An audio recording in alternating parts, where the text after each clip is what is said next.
hashtag Chris Rock, can't wait. Yeah.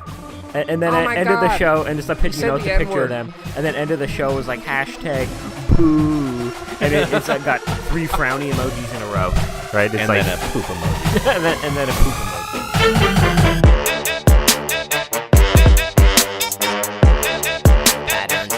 Yeah, motherfucker. We're gonna take it up a few notches right now. See if y'all can keep up. What's going on, everybody, and welcome to episode 2 of the ScruffCast. I'm Jon. And I'm Dan. Dan, you told me you want to start this podcast off with a story. Why don't you tell the listeners what you got to say? I do want to tell you a story. And I have not told Jon this story yet, just to keep it fresh for the podcast. I'm right there with you, listeners. I haven't heard this one yet. So, long story short, the other day, I was with my fiance, and we were going to check out a venue for the wedding. So we're talking with a woman there. Sorry. Talking with a woman there. And she was telling us how she went and saw Chris Rock perform in Niagara. He was just here. Oh, I didn't know. So she went with her daughter. So she's telling us her daughter is doing her master's in political science, I think, or something like that. Or I don't know. And so, oh, that's great, whatever. So she went, and she's like, yeah, you know. And she was talking about, she was talking about how now they put, like, cell phones into bags. Yeah, have you I've heard heard about of this that? before. Yeah, I think Yes. Dave Chappelle did this. Yeah, Dave Chappelle did it too, yeah. So I guess Chris Rock does the same thing. So they put in a little bag or whatever. So that's how she started talking about it, right? And she was like, oh, and I was excited because I was like, oh my God, like, no way. You saw Chris Rock. Like, that must be That's awesome. cool.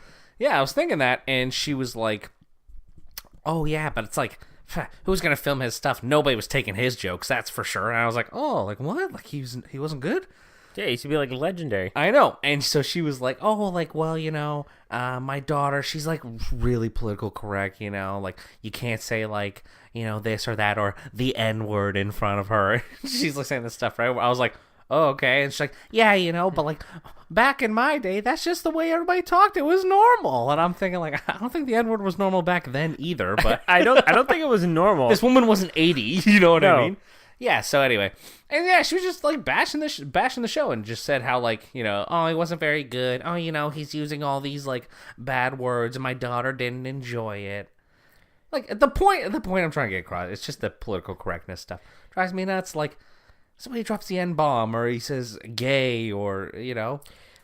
Yeah, my thing is like, that's like going into a restaurant and being like, well, what's all this food doing in here? You're going to watch Chris Rock do stand-up. What do you expect you're going to get? Like, exactly. It's frustrating because like he's gonna drop the N-bomb. He's gonna like, and these guys are old school comics too, right? They're gonna say fag or faggot. Like, look at Dave Chappelle's new special. He still drops it.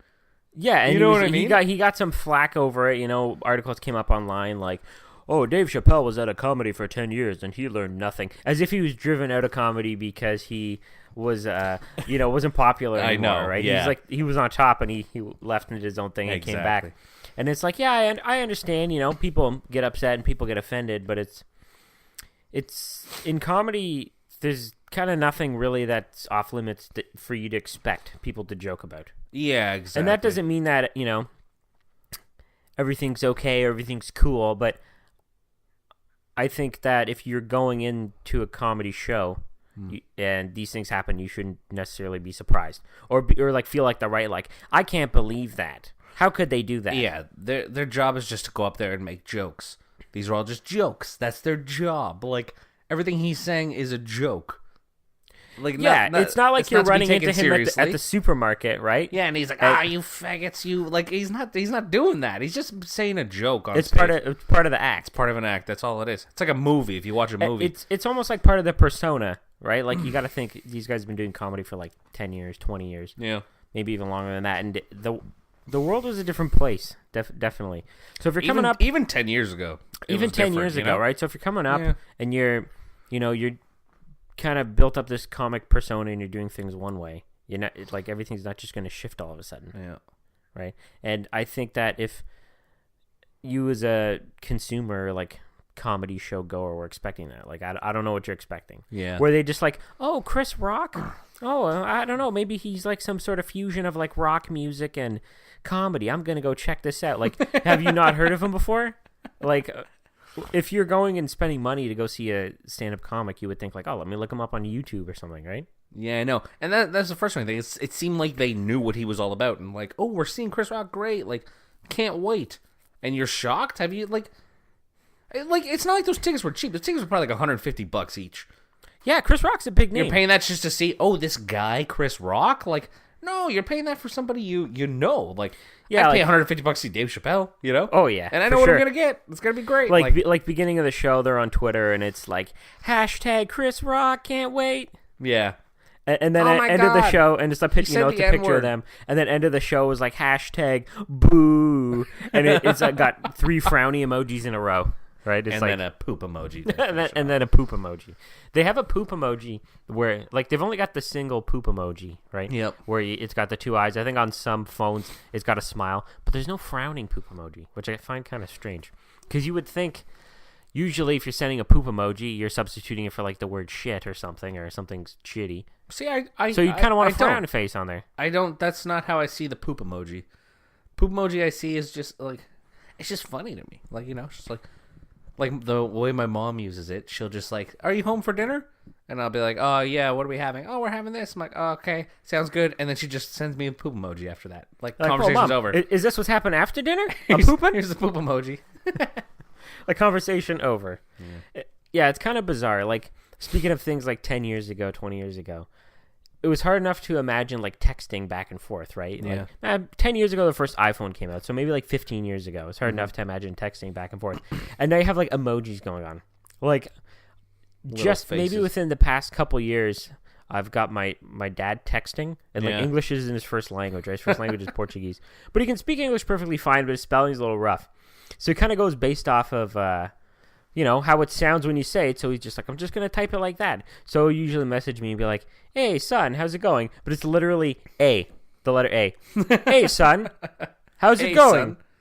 Son. And the funny thing is he's got one of those old phones, like one of those old feature phones. So it's just got the T9 texting, which is where, like, if you want to hit A, you got to hit that button once. If you want to hit B, you got to hit it twice. A, B, right? Yeah.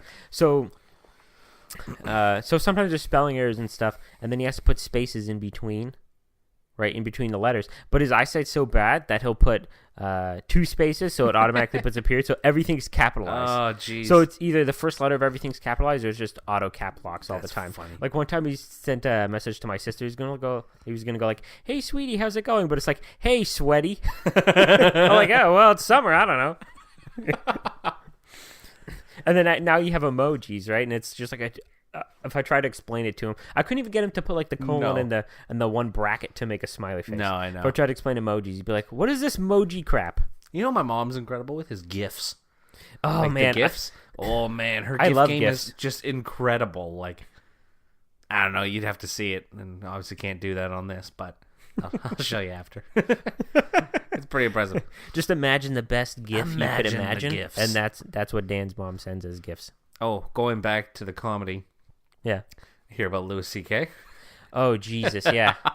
It's like, when is it going to end? Oh, it's never going to end. At this point, I feel like it'd be easier to just list the people who are still good, and then you just cross them off over time. Yeah, exactly. No, but nobody's left. Nobody's sacred.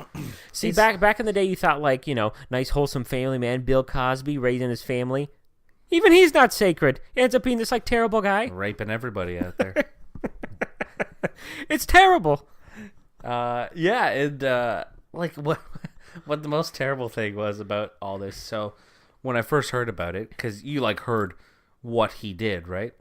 Oh, yeah. Okay. I hope the listeners have heard, so we don't have to rehash it over. Yeah, I know.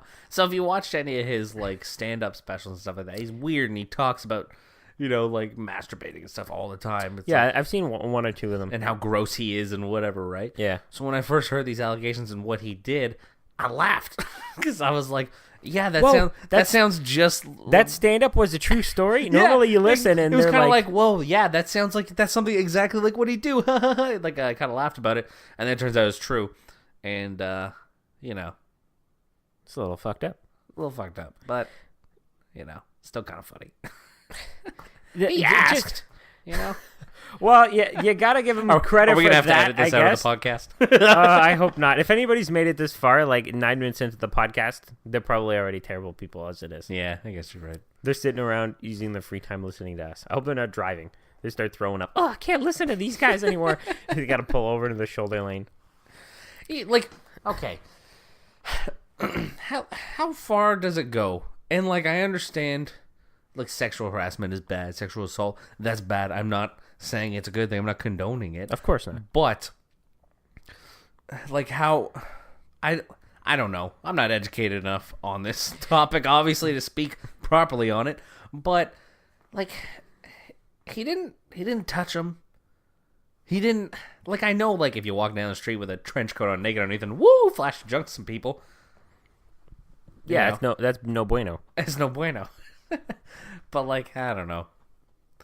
Like, it's not that, like, I don't think what he did was right, but like, is it that bad to make this big a deal of it? Well, it's tough because when you put in perspective with some of the other stuff out there, you're like, it doesn't seem as bad. It doesn't seem as bad, but then if you tell it to the, like, you know, the people this happened to, they're like, yeah, so who cares? It doesn't seem as bad. This happened to me. Yeah, you're right. Right? It's a similar thing about it. It's kind of like, you know, if you know, like when you're a kid and you're eating, right? And they're like, there's people starving in Africa, eat your food. Yeah. Right? It's like, whoa, they got it bad over there, but that doesn't mean, like, you know, I'm full over here. This analogy was terrible. That didn't make sense at all. I get what you're getting at, though. You get what I'm getting at? It's more like if I stub my toe. I can go like, shit, I stubbed my toe. It still hurts, even if my buddy broke his leg, right? Yeah. Like, I could get him looking over at me and being like, oh, at least you just stubbed your toe, you know? And, like, we should also preface this, or, well, it's not really preface because we've already started talking about it with, like, obviously we have no real idea what we're talking about. Yes. I don't walk down the street. People aren't even looking at me like, ooh, look at that boy. No, if anything, I'm getting looks like, ugh. People are like, let's go eat lunch up the street. I don't want to eat here, you know? So, like, I've had nobody do any sort of, like, assaulty or predatory stuff towards me. No, me either.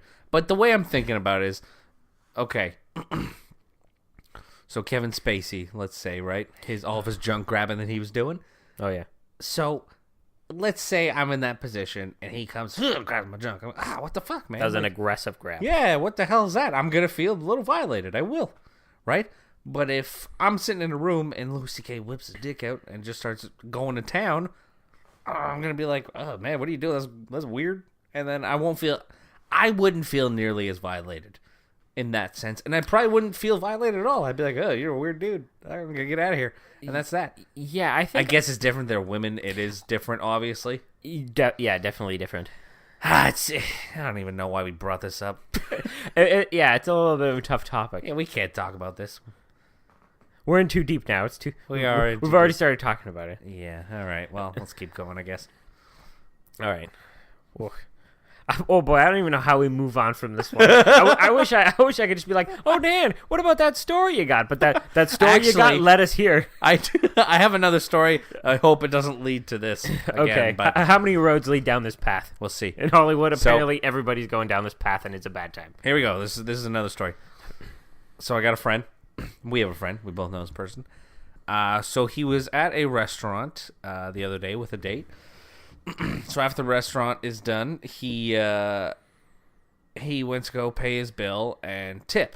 So instead of tipping $10, he accidentally tipped $100. Ooh. Yeah. So when it was all said and done, he didn't realize. He checked his bank statement after or whatever, and he said, oh shit, I tipped them $100. So he called the restaurant back and said, hey, I only meant to tip 10, not 100, blah, blah, blah. He had to reverse the whole thing or whatever, right?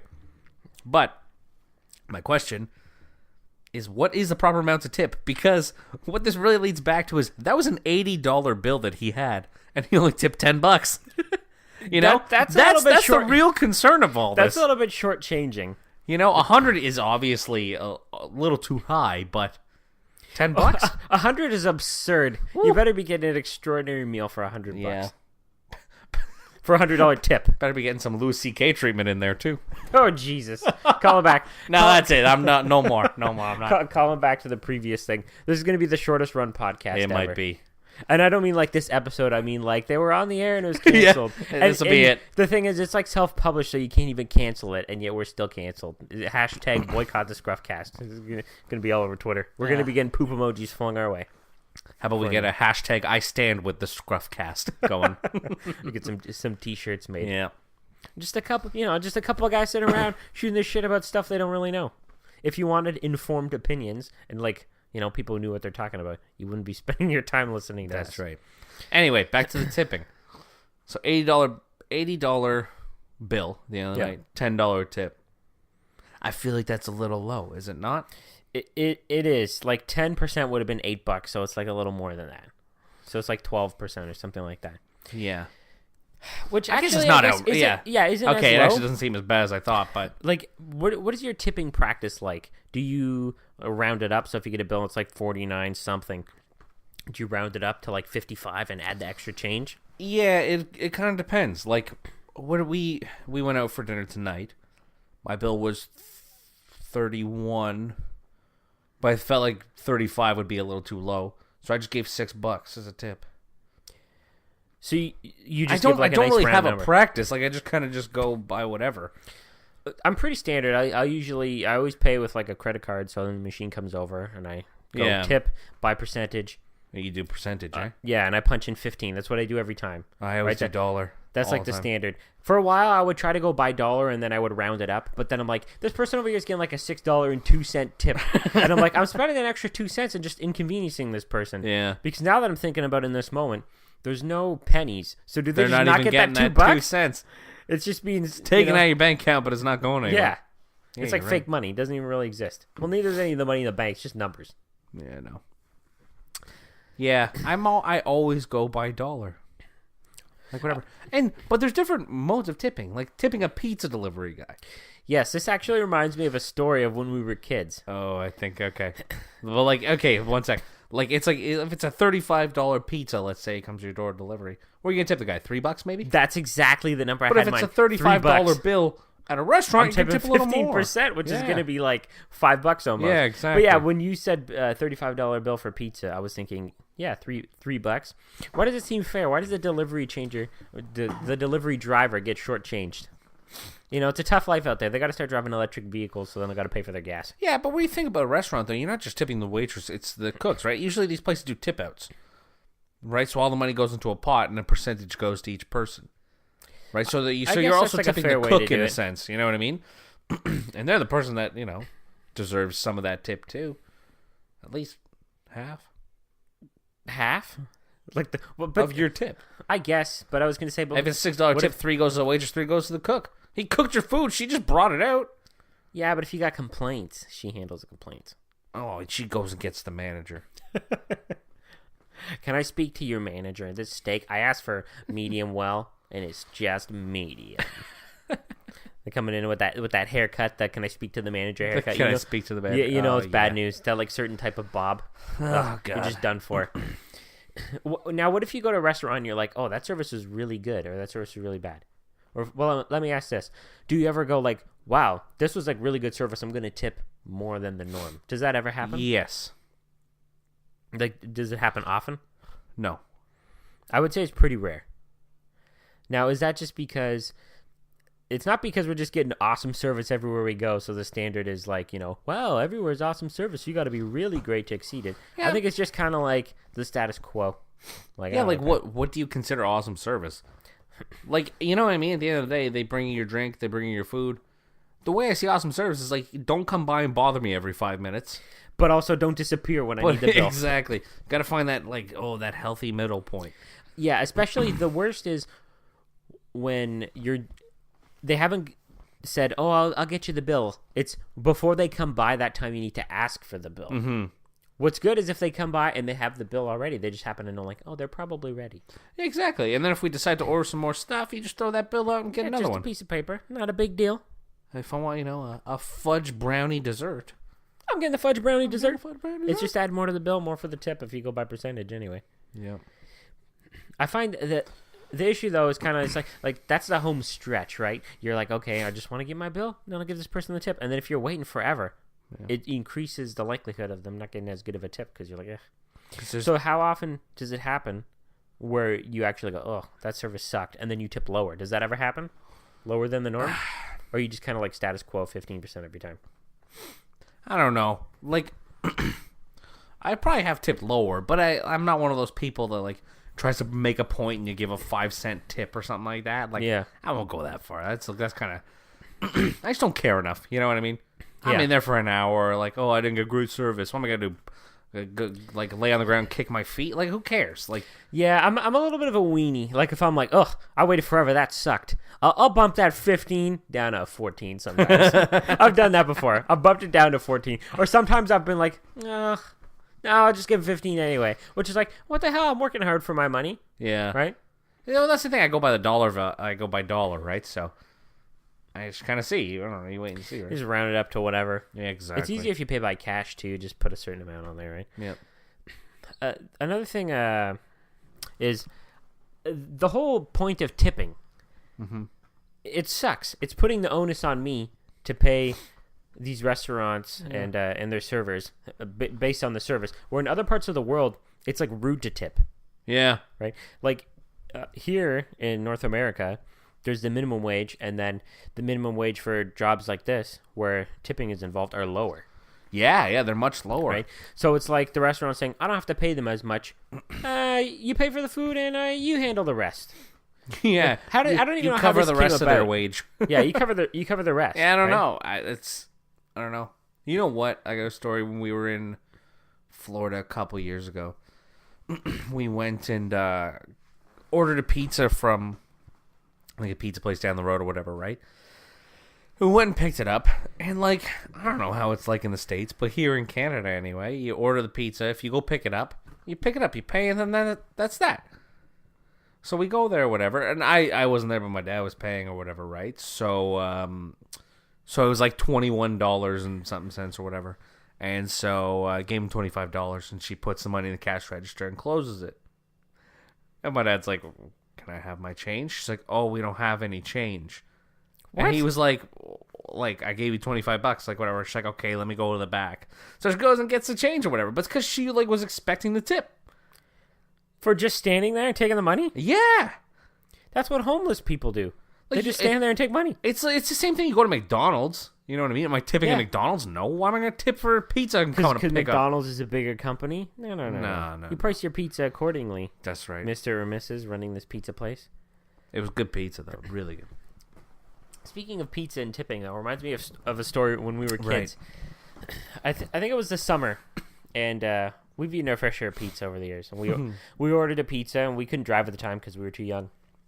Pizza delivery guy comes up, gives us the pizza. We give him his tip. We probably only tipped him like $3. Mm-hmm. But keep in mind, this was, in dollars like 10, 15 years ago. So they had a little bit more weight to them because, inflation wasn't where it is now. And the guy leaves, and then we're counting up our money. And we're kids, so we kind of scrounge all the money together. Change, nice. We've got $17. That's enough for a pizza. If we cut each slice in half, we'll have enough, right?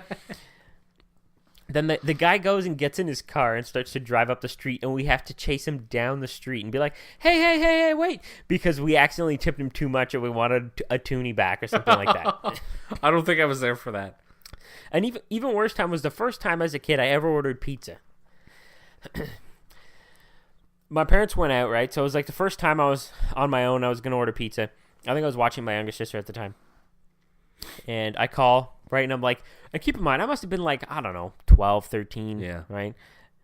And I was like, how much pizza is enough for, a 13-year-old and like an 8-year-old? Yeah. 2 large pizzas is what I called an order. Oh, it's just like an enormous amount of food, yeah. Right? And I'm thinking like, oh, that's too much. And then I think I looked at the money. My parents left like $20, $25 probably or something. And I was like, oh, this is not enough money, right? So like, what do? I called the place, and like 20 minutes later, and I was like, oh, hey, can I cancel that order and change it to 2 mediums, which is still way too much food. Still right? too much for a 13, 8-year-old.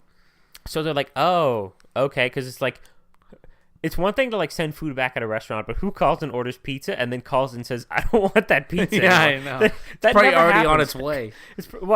So then some time passes, and then a guy shows up with 2 large pizzas at my door. Oh, boy. And I'm like, oh, no, I called and canceled these. And the poor guy was like, what? He didn't understand. I was like, yeah, no, I called and I said I didn't want them anymore. I was getting medium pizzas instead. And he was like, oh.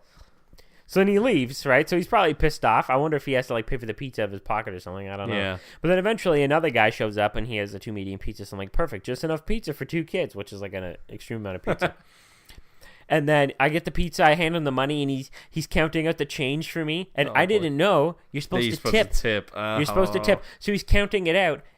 And then I'm like, thank you, as this like dumbass little kid, take the pizza and the money he counted out and go back inside. And I noticed he actually gave me back an extra penny. So he tipped me. He tipped me a penny to take the pizza after canceling the first one. Just like, oh, yeah. That's brutal. It's the way it goes, though. In other parts of the world, I think some places in Europe, and I want to say Japan, but I'm not sure. Maybe if anybody who ever listens to this from Japan, they'll email us one day and let us know when we have an email for them to email us at. Yeah. But, yeah, they don't tip there. And then they pay, actually, like the same minimum wage that they pay everyone else. And, yeah, if you tip, it's rude. Actually, in Japan, what they do is you don't even hand them the money. There's a tray. You put the money on a tray and you hand them the tray. If you try to hand them the money directly, they're like, whoa, like, they don't even want to take it. Yeah, I've heard about that. One time, a couple of years back, I remember I was going through the drive-thru with my stepdad. And we were going through drive-thru Tim Hortons early in the morning and, got a couple coffees, couple bagels. And we're like, oh, yeah, it'll be on Visa. He holds up his credit card. The lady goes to get the machine, right? And he goes to reach out and hand the lady the Visa. And the lady, like, backs up, puts her hands away, and is like, oh! And he's like, just drops the card. Just dropped the card? Yeah. The lady, like, it was kind of a shuffle in between. He's like handing it to her. She looks like she's gonna take it, and she's like, I can't take it. Yeah. And just drops it. She's like, oh no, we're not supposed to touch them. And like just drops the card in the drive-through. So then he's got to like try to get out, and there's no space between the drive-through window and the car. Oh my God. And shuffle and pick it up. He's like, what the hell?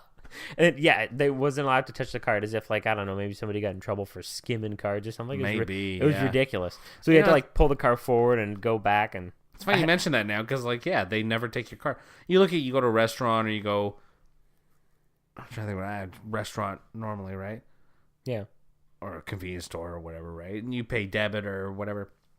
They take your card, put it in the machine, and punch in all the information, and then give it back to you. Yeah, unless it's just Tim Hortons doesn't do that.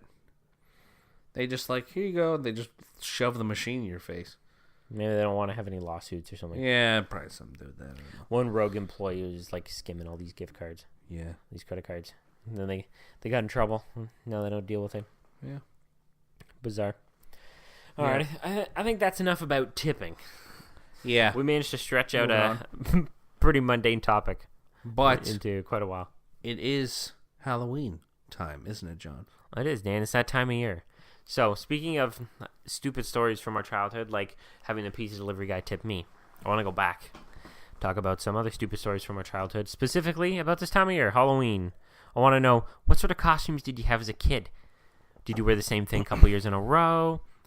Did you have, like, your aunt making you ghetto costumes like mine did? Do you have any stories from when you went trick-or-treating? All right, I feel like you've got a good story. All right, I've got a story. Let's hear it. The one story from my Halloween youth that sticks out in my mind is, must have been, I don't know, maybe 8 years old or so. And my mom was taking me trick-or-treating. I don't remember what I was for Halloween this year. I remember the various costumes over the years, but we'll go into that after. And we go up to this old lady's house. Now, as an 8-year-old, this lady could have been like 35, but that's ancient back then. Yeah. Right? Oh, she's an old lady. Oh, look at this old lady. But I think she was like legitimately old, because she gave me raisins. Oh, one of the box of those little red Sun-made raisins. Yeah. Right? And I don't like raisins now. Maybe I was traumatized. I do like raisins now, though. So but yeah. back, as an 8-year-old, you don't like raisins. Now we're like old men, right? Yeah. You're not going to eat raisins as a kid. No. So the lady gives me raisins, little red box of Sun-made raisins or whatever it is. And I was like, ew, raisins? Like a little entitled bitch, okay? Ew, raisins. How dare you give me this free thing and it's something I don't like. Ew, raisins. Where's my Kit Kat, bitch? I don't even think I said thanks. I was like, ew, raisins. That's gross. Or something like that, right? Like a little stuck-up douche. And then left. And then my mom just like tore into me and was like, why are you so mean to that lady? How could she give you something for Halloween and you're just so rude like that? You rude pants. She definitely didn't use the term rude pants. And then she made me go back, this was 10 minutes later, go back to the house, ring on the doorbell, and say sorry. Apologize to the lady. Yeah. That's brutal. Yeah, I got bitch smacked by Parenthood that day. They were like, no, you're going back and you're apologizing to this lady. And you know what? If I was that lady, I would be like, yeah, serves you right, you little shithead. I know, eh? Here's another box of raisins for you. Right? Thrown her at your head. Yeah. That's the one story that sticks out in my mind. I know. I can't say I have like specific stories, but I remember some Halloween costumes. I remember one specifically. I don't know if you remember this one, where I had the fat lady costume. Yes, you remember that was an amazing costume. So this costume was like, it was like literally, it was pretty much like it wrapped around like your crotch, pretty much, and then it was like this fat like woman body with like boobs and tassels on the nipples, and then like on the butt was like a G-string. That was his costume, and I was like, what? 12 maybe when I got this costume. 11, 12. My parents let me get this costume. That would never fly today. Oh fuck! Never. You show up to school like that, you're getting banned from the entire school board. I know. You're getting expelled. I know. And I remember just walking around the neighborhood in that costume with my snow jacket on underneath it. I don't know how my parents let me have that costume. It's pretty absurd. What were they thinking? I don't know. Can you remember like the chronology of it from like when you were a kid? What was your first costume that your parents had up until when you stopped trick or treating? I think the first one I can remember clearly myself. I was a little bit old. I was maybe 6, 7, 8 in around there. I was like the crypt keeper. Had like the mask and the black. Oh yeah, the black getup. So I can really remember. Like after that, like I can't say I ever had a costume like.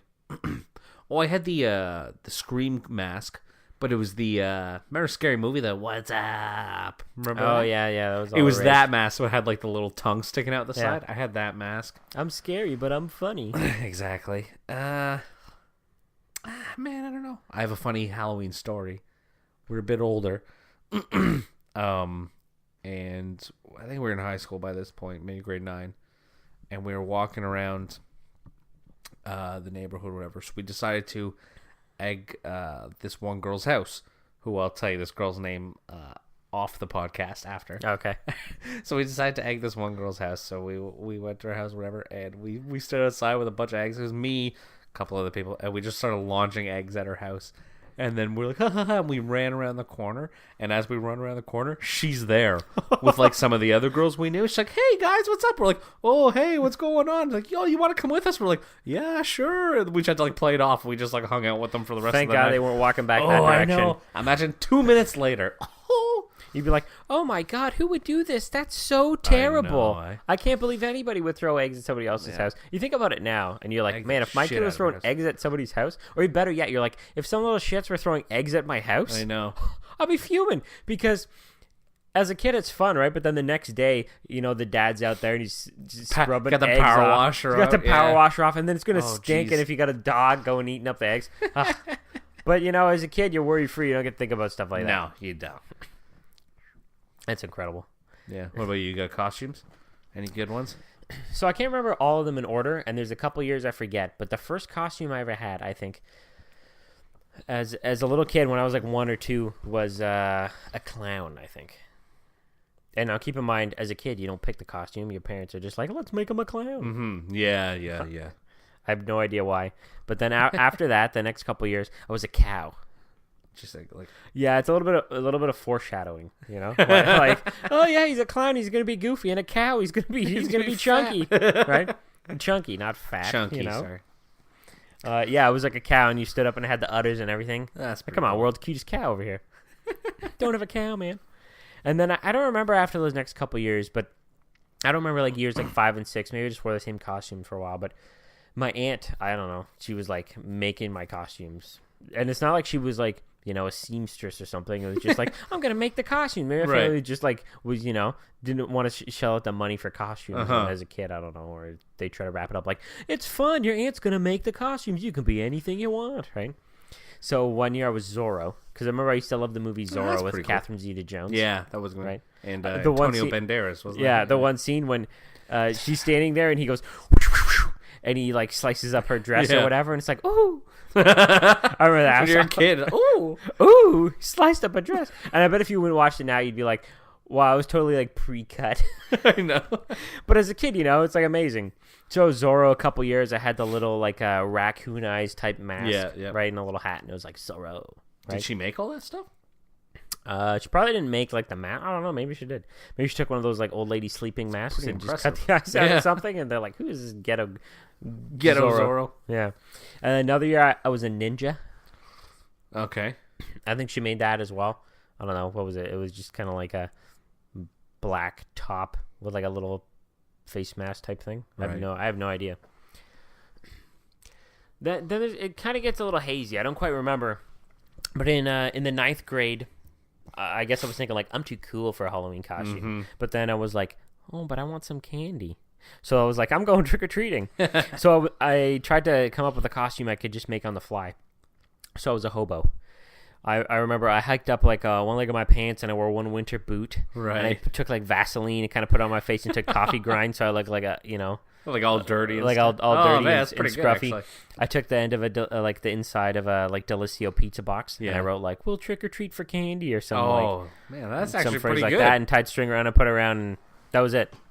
That was the costume. Then the following year, I went as like an old Asian man Confucius mask, and like that was grade 10. That was like when I was 16. That was the final year because I was going to the houses and they're like, "Oh, Confucius is looking a little old to get candy." And one guy tried to like be some smart ass, and he's like, "Oh, what does Confucius say?" And I was like, "Confucius says, give me some candy, please," or something like that. I'm like, "Come on, just give me the candy, man." I don't want to play these games. And then after that, like those two houses specifically turned me off. I'm like, that's it. I'm done. It's done with Halloween. Over. I'm not trick-or-treating anymore. And then that was it. I was kind of too old. Okay, so two-part question. Yeah. What was your last costume that you wore? Yeah. And what, over all the years, was your favorite costume that you wore? So, the last costume I wore was... You mean like the last one as a kid? No, I think just in general. What was the last thing you dressed up as? Oh, well, Halloween? I actually didn't even go into like... I was just thinking as my childhood, but I've worn costumes since then. So, one year... Some of the adult ones can be fun too, right? Yeah. You get more creative, and now we have the money we can spend on our own costumes. Yeah. You know what I mean? No parent limitations anymore. Yeah. I don't want to be Zorro for the second year. What do you mean you can't make another costume? I want to be Buzz Lightyear, right? Well, you can't do that. Well, one year my sister, I think one is like Hannah Montana or something. She had a Hannah Montana wig. And so for Halloween in high school, I just dressed up normally, but I just wore the wig to class. It's like, haha, look at John. He's so funny. Haha. That's what I was thinking, but it's probably more people thinking like, what the fuck's this guy doing? What the hell is going on here? Why is he just wearing this wig, right? Like you're getting the looks where you're like, it's Halloween, right? So is that your favorite?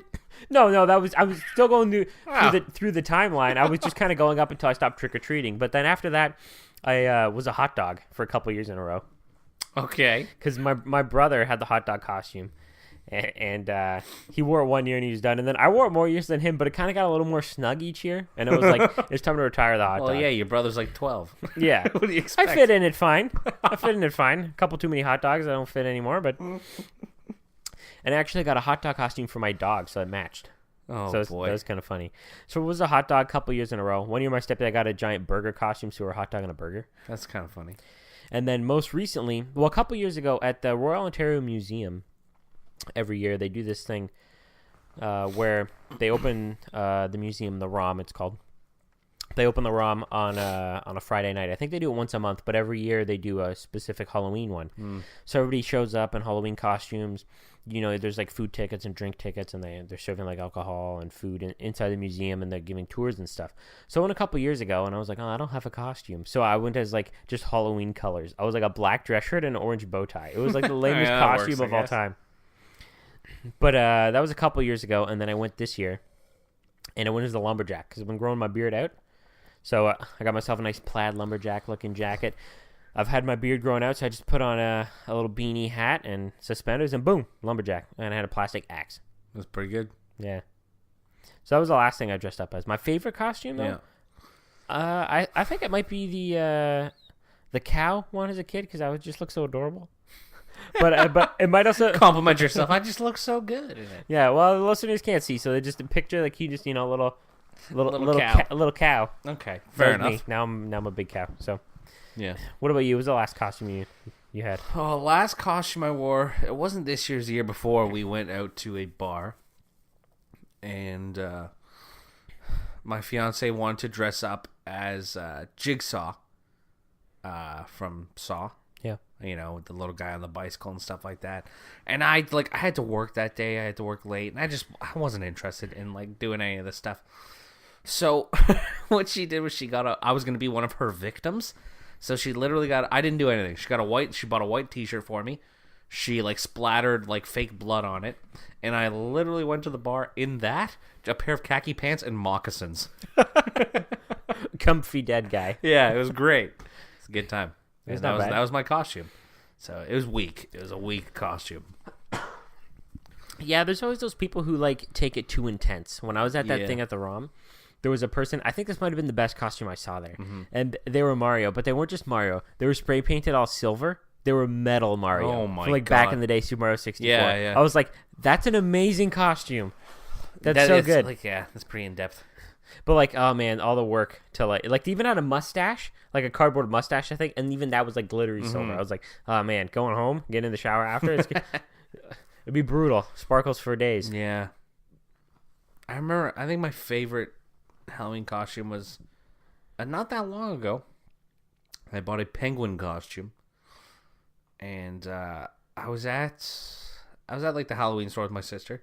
She was looking for a costume, and so I was walking around or whatever, and I said, oh, it's like a penguin costume. It's literally like exactly what you're thinking. Like, you know, it's like the full thing with like a little hood and, you know, the beak and everything, and little things that cover your shoes. It's got the little booties, dude. It's got little booties. And so I was like, you know what? It'd be funny. Like, it's a penguin, you know? I'm at like going to a bar, going to a club dressed as a penguin. I think that could be funny. It would stand out. Yeah, it'd be funny. So I did it. And so we went to the club, and it was a good costume. I did get lots of attention, so it turns out. Some favorable attention. Oh my God, are you a penguin? That's so cool. That was like kind of it. It was like funny. I've never seen a penguin in the club. Can I take a picture? A penguin. Yeah, so it's like, you've never seen a penguin because nobody dresses up as a penguin normally. Exactly. Maybe on Halloween this is as good as it wasn't like the Batman penguin either. Like, no, it was just a penguin. That would be amazing. I think you'd make an amazing penguin. Thanks. No, it's a compliment. He's like a criminal overlord. He knows what he's doing. He's rich. I mean, he can't beat Batman, but who can? Right? Yeah. I remember that night as the penguin. There was this super drunk girl. When you say the penguin, when I was the penguin, it makes it sound like you're the Batman guy. When I was a penguin, there was this super drunk girl who like kept coming up to me like, "Oh my God, I love penguins! Oh, let me take a picture." So she was dressed up. I forget what she was dressed up as, but her boyfriend who was there was dressed up as Mr. T, and like he looked like Mr. T. This guy, he was like short, just like jacked, mohawk. And I was thinking, like, lady, you got to get away because Mr. T's going to whoop my ass, man. Yeah, he's going to whoop my ass. Wanted nothing to do with that situation, that's for sure. And speaking of Halloween, the Halloween season, dun dun dun dun dun dun dun dun, Stranger Things season 2. John, you have binge watched it? Yes, I finished season 2 of Stranger Things, so we're definitely going to go to spoiler territory now. This will likely be our last topic of the podcast. So if you haven't seen season 1 or season 2, and you haven't finished season 2, you can just probably tune out for the rest of the podcast. But you're going to miss out on some great discussion. So watch season 2 and come back to the 43-minute point of this podcast because you're going to miss out. Oh, wow, 43 minutes. We're doing pretty good. We've been rolling today. We've been rolling. Woo. All right, so this is your last warning. Spoiler alert. Spoilers ahead. Okay. Stranger Things season 2. Let's talk, Dan. What do I think? What do you think? I thought it was fantastic. You thought it was fantastic? What? I thought the first 3 episodes were pretty weak. Maybe not weak, but I was a little like, I don't know how I feel about this until I think it was the end of the 3rd episode when all that shit starts going into Will's like mouth and stuff. Oh, the giant shadow monster. Yeah. When he's like, "Get away!" He's like, great advice, Bob. Yeah, exactly. I was sitting there thinking like some sort of Samwise, some sort of idiot that he's gonna turn around and be like, "Go away," and like the smoke monster's gonna leave. For some reason, I thought that was gonna happen too. And like here I am thinking like, "Yeah, you show him Will," and then just boom, he gets invaded, and I'm like, "Oh shit." Yeah. I guess it didn't work. Yeah, I was actually I didn't mind the way it started. I was kind of into it. You kind of got to see what happened to 11, how she got to where she was.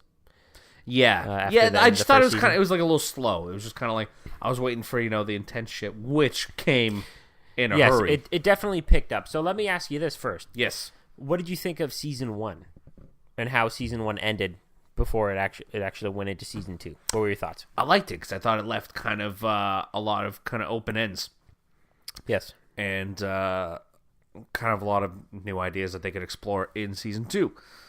Not necessarily new ideas, but like that little creature that crawled out of Will's mouth. Yeah, the season ends. Flash that he's still in the upside down. Yeah, he goes into the washroom, and he was eating dinner with his family, and he leaves to go into the bathroom. And he kind of looks in the mirror, and he coughs up like what looks like a little slug or something. Mm-hmm. Definitely something that looks like it's a Demogorgon-ish, and it has something to do with the upside down. And then all of a sudden it flashes him to the upside down, and then ends, which I thought was like, that's a great way to end the season, because you're like, whoa, it was like we're not. Which done I'm with gonna go ahead and assume that little thing was Dart. See, I didn't view that. I actually didn't think that. Like, no, I don't know. In the first season, well, I guess so. You never know. Oh, but it's like a year later, isn't it? Yeah. Oh, so it's definitely not Dart then. Because the first season, when they find him in the upside down, he's got that like tentacle in him, right? Like it was in his mouth, so they pull it out. So my thought was that a little piece of it broke off, right? Right. It was still inside him. Then he coughs it up, and you're like, whoa. Can we talk about Steve Harrington for a second? We sure can. Steve Harrington, the boy with the amazing hair, who I think was like the unsung hero of this whole show, and who constantly gets shit on from season 1 to season 2. Who could not like Steve? He's Especially trying his Nancy. best. He's trying his best. God, Nancy's such a little bitch. Like, it's so frustrating. Like, okay, you know what scene bothered me so much was when they're at the party. Okay, first off, Steve last year, he's like, he's the bad guy, he's the dumb jock, whatever, right? But he ends up kind of turning into the good guy, and he saves them at the end. He definitely redeems himself. He does redeem himself. So he comes in, season 2, everything's good, whatever. So he's at this party with Nancy, and she gets super drunk, and he's trying to tell her, hey, Nancy, like, maybe you should slow down. She's getting all mad at him, like, I can do what I want, whatever. And then they kind of bump into each other, spills the drink, like, oh, no, it's all his fault. Which, like, he's just trying to be like, yo, chill, like, maybe you shouldn't drink so much. Yeah. Like, relax. And then they go upstairs to the bathroom, she's cleaning her shirt, and she's doing that whole, like, the drunk ends, bullshit, that thing. Yeah. And she's like, yeah, I love, it's bullshit. And he's like, what, like, you don't love me? It's bullshit. She's doing that. Oh, I was so angry in that moment. And I was like, fuck her, Steve. Like, get out of here. And then rightfully Steve's like, okay. And he just leaves. Yeah. And then that's kind of and then that little weasel, Will's brother, just squeaks in there, right? Oh, man. Yeah, and then that's kind of it for the season. They don't really see each other and that's it. Until later on. Until the end. And then he just, like, accepts it. Like, you know what? You're better with, what's his name? Jonathan. Same as me. It is John. Okay. Jonathan. You're better with Jonathan. The whole time, he's awesome. Yeah. The whole season 1, season 2, he's awesome.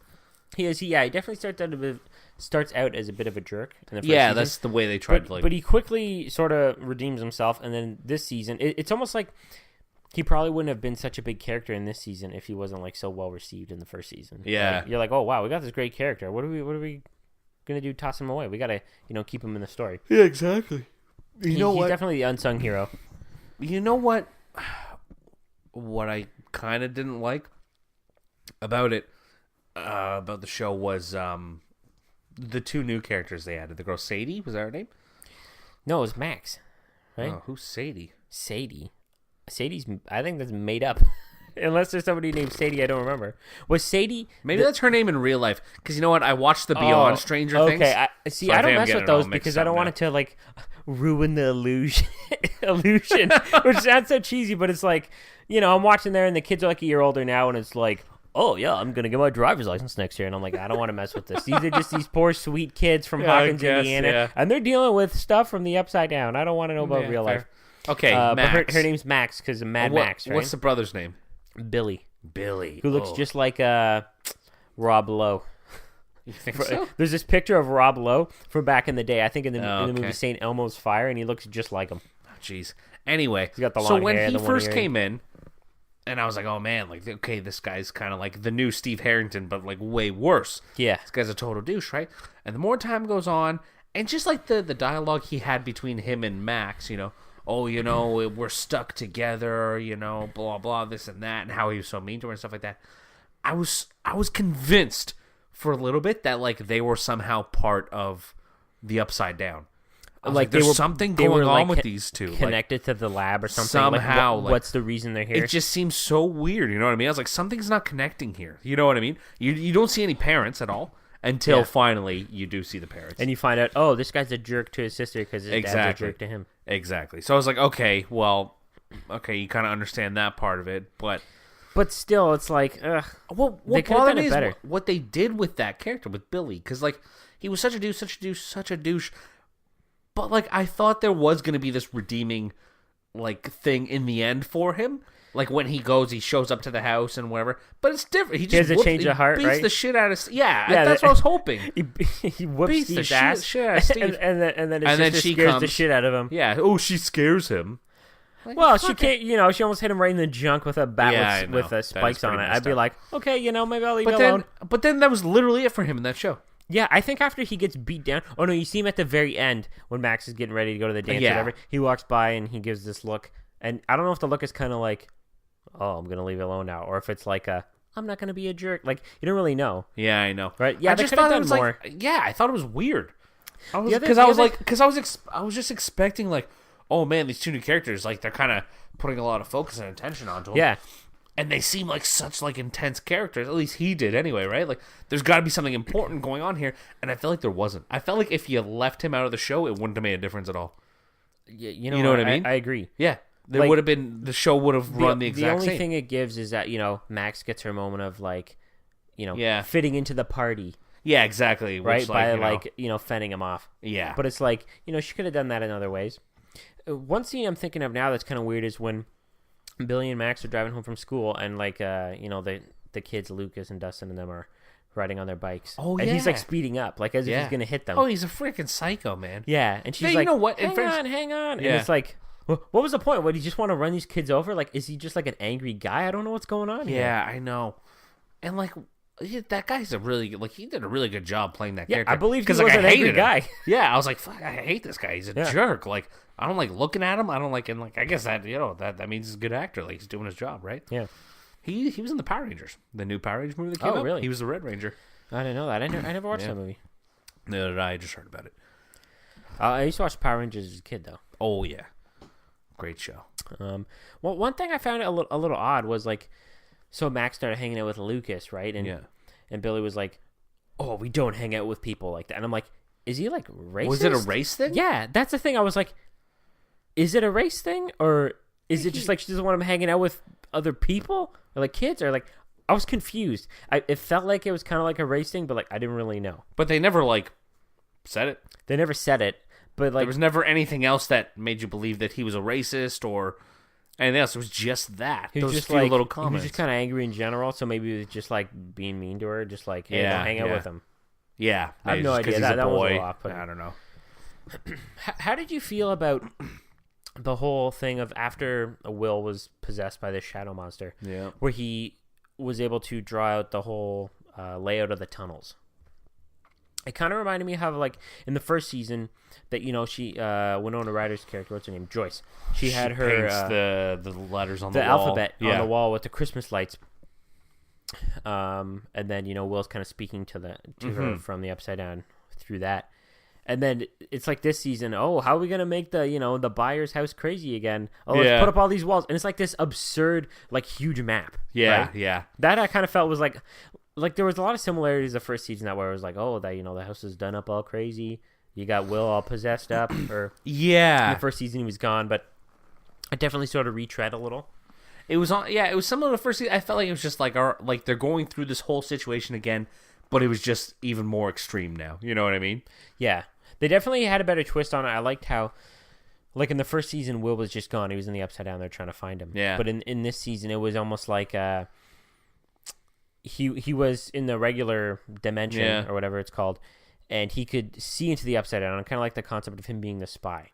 Yeah. Oh, you know what part? Oh, was good was when what does he do? Will sends them the Morse code when he's tapping on the chair. No. Before that, back when he's still in the hospital bed, and he sends them off.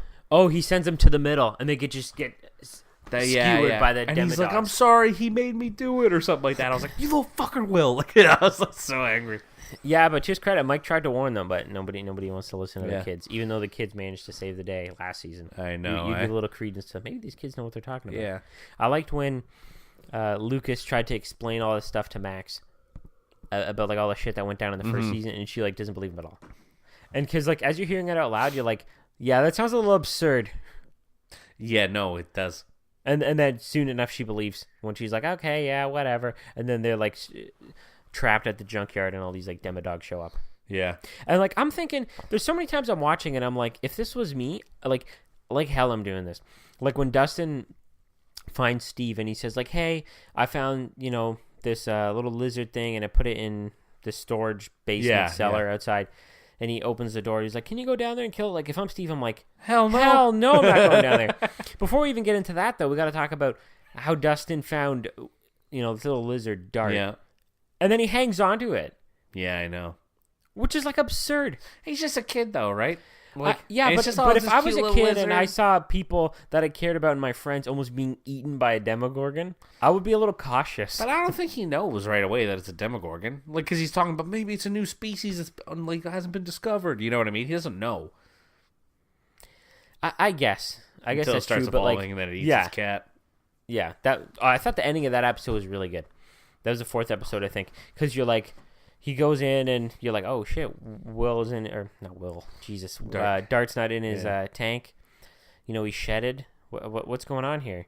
And then you kind of see the blood, and the camera pans over in the corner, and then there's a cat there. The cat's dead. You're like, oh shit. And, and it's like this mini Demogorgon, or Demodogs as he called them, is just being eaten, and then the mouth opens up like the Demogorgon style, and you're like, oh damn.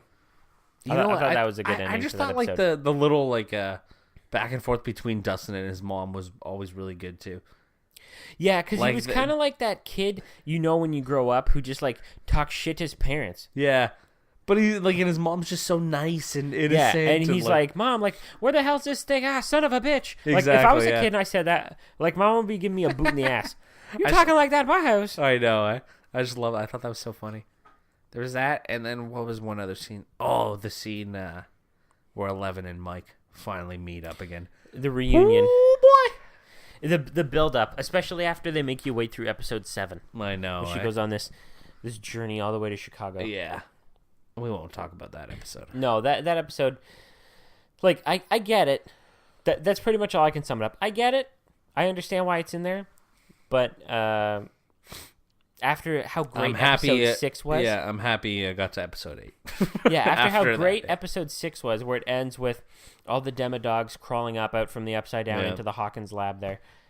And then now we just go on this journey with 11. It's like, what's going on with her? Yeah. Whoa, this guy's got a big tomahawk. Or not tomahawk, mohawk. Tomahawk. See, that would have been awesome if he had a tomahawk. Yeah. He got this big mohawk and like, a bunch of shit's going down.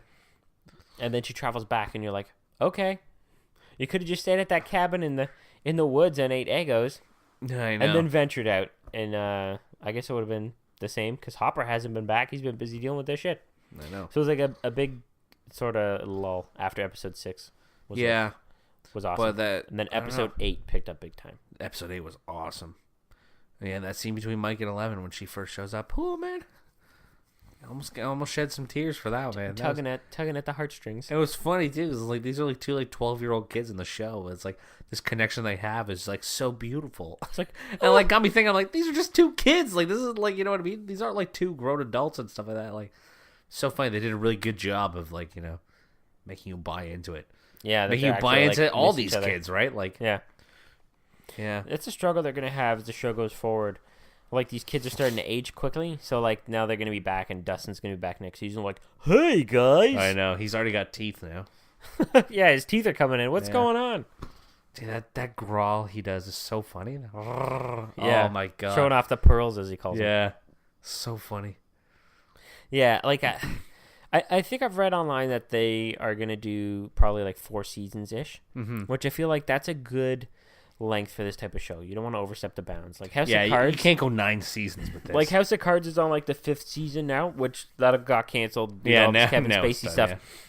But it was started off really strong, and then it's kind of waned a little. Like after the 3rd season, it kind of started to wane.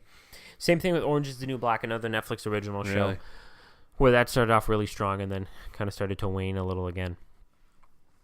So I think those also had longer seasons. I think 13 episodes each. Right. So I think sticking with what they've got, like I think the season was 9 episodes. This one was 9, yeah. Another couple seasons of that, and it'd be time to wind down. Because then before you know it, these kids are like almost out of high school, right? And then it's like, we've been fighting the Demogorgons for years. Yeah, seriously. Yeah, because these kids in real life are like 13, 14 now, right? Like I was reading they were saying like one of the kids next year, I think the kid who plays Lucas, could be driving to the set. Oh, wow. Which is like, oh, jeez. Yeah. How did you feel about the ending?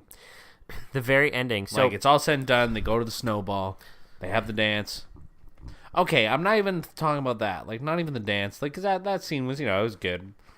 Your typical, like, everybody's happy. It goes well. Dustin's a little sad because he's crying. Yeah, but then Nancy's Nancy nice picks and him comes back up. over and Exactly. she's like, hey, don't worry about those, preschool age bitches. You can dance with me and then they'll be jelly. And so not necessarily that, but the way it ended with, like, the whole screen flipping and to the very last shot, the upside down and the Mind Flayer or whatever. Mind Flayer. I'm not sure how I felt. Like it was just a little, like, a bit like of a letdown. Kind of like, yeah. I didn't think it was nearly as good as the first season's ending. Yeah, the first season's ending was amazing. Like it didn't get me to the point where I'm like, oh my god, I have to watch next season.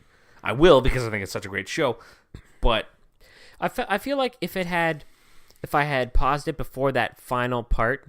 Where it flips over to the upside down, you see the Mind Flayer there. I could be like, I'm never watching the show again. Things wrapped up nicely. Yeah. Everybody's happy. Yeah. Be like, that's it. Like, I was almost surprised, like, as it ends and the camera starts going lower and lower, I was like, what's going on?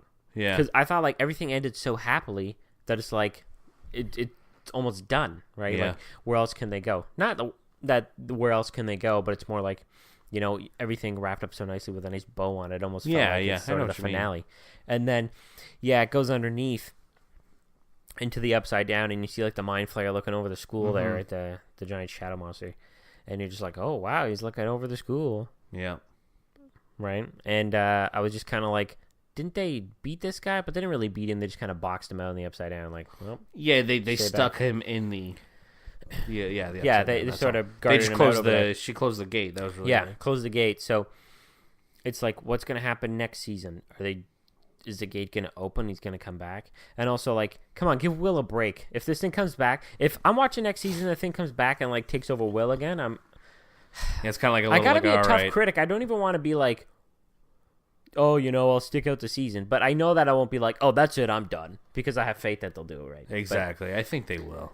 Yeah, my thoughts on it are, I'm a little like, I don't know, but after how good of a job they did on the first season in particular, I think the first season might be the better season. But it's also, you're kind of being introduced to these characters, so there's new stuff. It's more exciting, the concept of the upside down. But I feel like after the great job they did on the first and second season, I have faith in the Duffer Brothers, the two guys who are producing it. I think they're writing the scripts. They're like the main guys behind the story. I have faith in them to do well for season 3. So I guess we'll see. I'm not sure if it's been officially confirmed or not, but I think it's like pretty much a lock if it hasn't already been confirmed. Season 3? Yeah. I'd have to think it's like a lock. It has, yeah. I definitely think Stranger Things is one of their bigger shows. Like Netflix's bigger shows. Yeah. The first season, I don't remember her name, but I know her last name is Brown. The girl who plays 11. Like Emily Bobby Brown, or Millie Bobby Brown. Millie Bobby Brown, that's it, yeah. Is that what it is? She was nominated for an Emmy the first season, so like, which is pretty good. Like pretty good, like accolades for the show. Yeah, right? definitely. And I think it was nominated for an Emmy for the best drama series as well. Right. Which I think was rightfully deserved. It was a great show. It is a great show. So it's definitely bringing a lot of eyeballs onto Netflix. So they'll probably keep it rolling with it, yeah. But the thing is, like, you got to be careful. You don't want to milk it for too long. Yeah. right? But I think Netflix knows that, and I think if you're the Duffer Brothers actually creating the show, you're not going to be like, oh, we got to create 7 seasons. No, I think they're going to know when to cut it off. You're going to know. And the fact that, you're dealing with these child actors kind of puts a limit on it. Like, you can't keep going till like 20, right? Yeah, so, you got a couple more years. And that's you got a couple more years. I think that's probably for the best. It's nuts. Quick little tidbit. They started like writing season 2. Yeah. Before season 1 even went on Netflix. Really? Yeah. Well, did it get greenlit for a second season right away? Sometimes they do that. They said it didn't, but Netflix told them like, "Hey, we want you guys to start I guess they like start working on it." You know what I mean? Before it was even released, because I think they knew it was gonna do well. Yeah. Yeah, I didn't watch any trailers for the second season. Even my girlfriend was like, "Oh, you want to watch the trailer?" And I'm like, "No." The trailer wasn't much of it, from what I can remember. Anyway, it wasn't like you saw that Mind Fair or whatever. But see, I had no idea that existed. But that was it. Like, yeah, that was it. It wasn't anything. Yeah, because it was kind of a lock. I was like, "Oh, I know I'm watching it." So yeah. And then I was thoroughly surprised. It was originally supposed to come out on Halloween, but which was a Tuesday. But then they bumped it up to come out on the 27th. Which was what, the Friday, I guess? The Friday, yeah. Yeah, very bingeable show. Easy to watch through. The first season... Yeah, we finished it, like I watched it with my parents. We did like roughly 3 episodes a night. I think we took 4 nights to watch it, so we maybe did like 3, I don't know. The first season, I watched 1 episode, because, it was all the rage. It was over the Christmas holidays last year. I watched 1 episode, and then I went to bed, and then the following day I watched, I think there was only 8 episodes in the first season. There was 8 in the first, yeah. Then the following night I watched, following day during the day, I watched like 7 episodes in a row. Finished the whole thing. I was like, wow, this is great. It is very easy to just go right through. Blow right through it, and then you're like, ugh. That's one thing I will say about this season. Every episode, like if this was a show I had to, on a network, on like cable television where I had to wait each week for the episode, it'd be killing me. Yeah. Every episode ended. It's a huge cliffhanger, like so juicy. Yeah. Where you're like, oh man, I want to know what's going on. That's next. what was tough about having to sit through episode 7, because the end of episode 6, where the Demodogs are coming out from the ground, was so good. Shit's getting real. I'm just so ready. And then they do the 11 story, which was still a good episode. And I get why they put it where they put it, but it's a bit of a bummer that you had to watch it. But I guess it's why you eat your veggies before you have your dessert. Yeah, you go through it, and then episode 8 comes in, makes the reunion just that much sweeter. She's coming in looking like some punky MTV 90s style kid. Yeah, I know. And bitchin', that's what it was. Bitchin', that's what you would say. And just makes it all the better. And then episode 8, I think was. I don't know if I like that one or episode 6 better as my more favorite overall episode of the season. Episode 8 was great. It was really tense. I liked episode 8 with Bob struggling to get out of the Hawkins lab. Yeah, hiding in the closet, and a broom. Old Samwise doesn't make it through. Yeah, a broom topples over, and that's his undoing. The second he makes it through and sees Joyce, and he has that moment of. I know. I was like, you're done for. He's toast. You don't get to go when there's Demodogs running around. No. You're toast. No. You're toast. So that's unfortunate. And then Hopper comes out and he's got the gun, right? Poof, poof, blowing these Demodogs away, and you're like, oh, Hopper to save the day. And then you're like, oh, no, Bob ain't making it. No, Bob is done for. Bob is not making it. It wasn't from a lack of trying. I know. He did his best.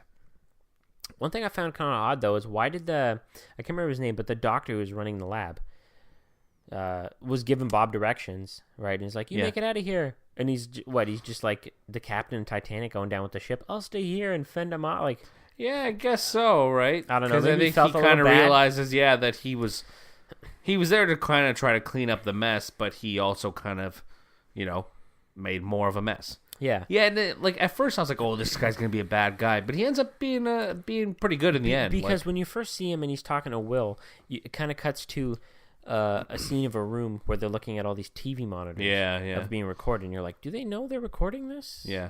Like, is this doctor in on something they don't know? Exactly. But kind of on the note of everything wrapping up so happily that it almost seems like they could have ended after this season if they didn't show the very last scene of flipping over the upside down. Even that doctor who, like, you're like, oh, he's dead. He's, like, sitting in the lab, like, his legs chewed up. Yeah, he survived. right? And you're like, oh, he's done for. He's like, sitting there in the diner. Hopper walks in and he's like, hey, Hopper, you want some of my sandwich? And Hopper's like, oh, no, I'm watching my figure or whatever he says. You're like, wow, even things worked out for this guy nicely, even after like there was a big scandal that shut down the lab. So what's this guy doing now? I don't know. Yeah, I know. It is weird. But everything wrapped up so nicely. Yeah. Good series. Good series. And now the long wait until next year, I guess. Another year, probably. Another year. And speaking of long waits, I think it's time for the listeners to have to wait another week to listen to our sultry voices bring lots of interesting opinions to their ears. That's right. Yeah, a pretty good show this week in terms of runtime. I'm not going to speak on the quality of the show. You judge that yourself. But we're at like almost an hour and 10 minutes now, so hopefully you stuck with us this long. And if you have, I guess that means you watched Stranger Things Season 2. Or you don't care about spoiling it, which is a shame because it's good. So I think you should watch it. That's right. Okay, everybody. We'll talk to you next time. See ya.